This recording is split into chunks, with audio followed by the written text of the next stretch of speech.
Home is now behind you. The world is ahead.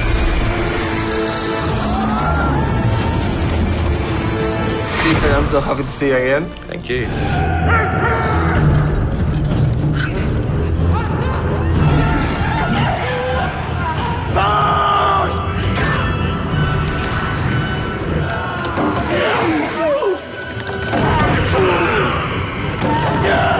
First of all, tell me about this new way of shooting, the new technique. Movies since 1927 have been shot at 24 frames a second, and today we don't have to do that. And really, it's only in the last year or 2 years that the technology exists with digital projectors and cameras that we can increase the frame rate. So we've doubled it from 24 frames to 48 frames a second.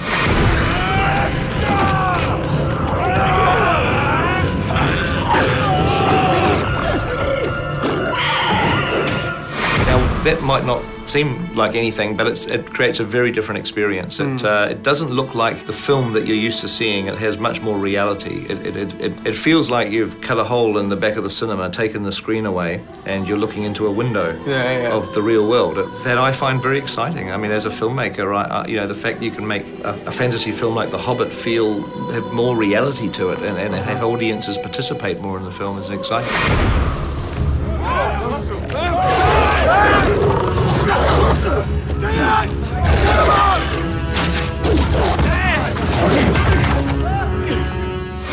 So don't you think it's like fantasy and reality at the same time could be, I mean, not in the same page?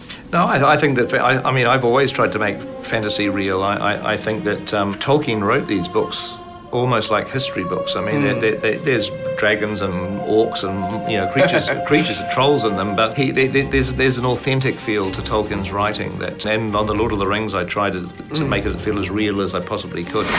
Hello, welcome to the first of our blogs on the making of The Hobbit.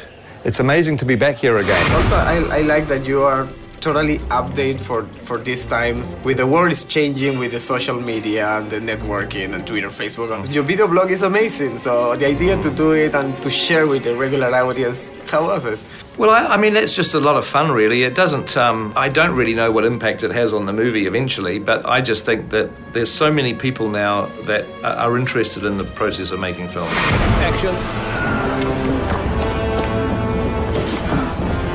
Cut. Lovely. Hi, welcome to our new blog.